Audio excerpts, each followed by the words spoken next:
and welcome to our last installment of TCAT in the Hat, our SkillsUSA online reading program.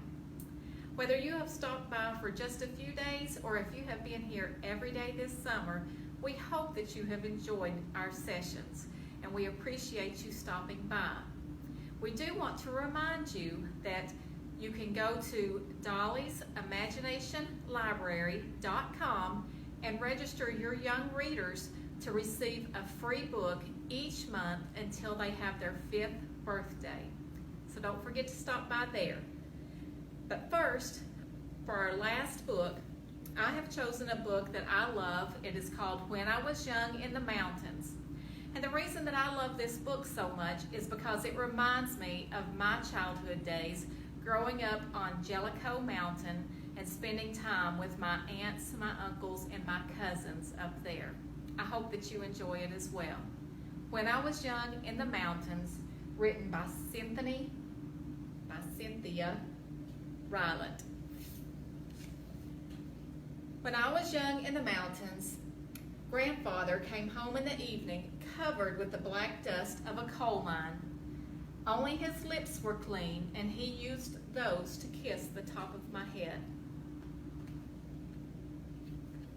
When I was young in the mountains, Grandmother spread the table with hot cornbread, pinto beans, and fried okra. And then later, in the middle of the night, she walked through the grass with me to the Johnny house and held my hand in the dark.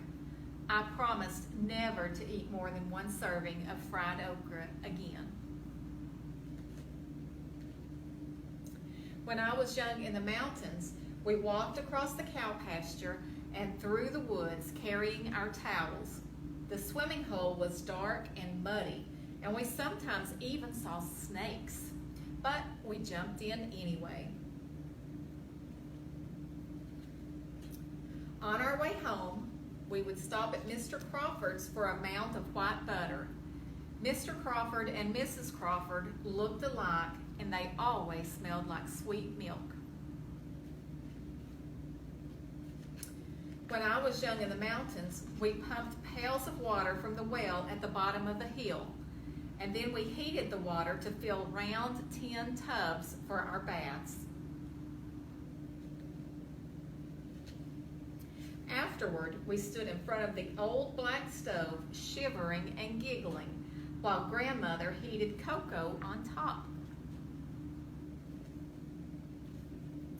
When I was young in the mountains, we went to church in the old schoolhouse on Sundays, and sometimes we walked with the congregation through the cow pasture to the dark swimming hole for baptisms.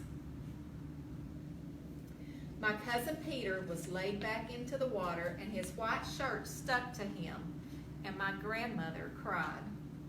See, there he is getting baptized in the river. When I was young in the mountains, we listened to frogs sing at dusk and awoke to cowbells outside our windows.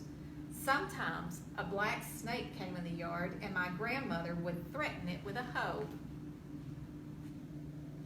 If it did not leave, she used the hoe to kill it. 4 of us once draped a very long snake, dead of course, across our necks for a photograph. You can see the 4 of them, and they've got that black snake around their necks. When I was young in the mountains, we sat on the porch swing in the evenings, and Grandfather sharpened my pencils with his pocket knife. Grandmother sometimes shelled beans, and sometimes she braided my hair. The dogs lay around us, and the stars sparkled in the sky. A bobwhite whistled in the forest. When I was young in the mountains, I never wanted to go to the ocean, and I never wanted to go to the desert. I never wanted to go anywhere else in the world, for I was in the mountains, and that was enough. The end. Thanks again for coming by for TCAT in the Hat. Hope you've enjoyed our sessions, and just remember to keep reading. Remember to stop by Dolly's website and get registered for Imagination Library. That's dollysimaginationlibrary.com. Thank you.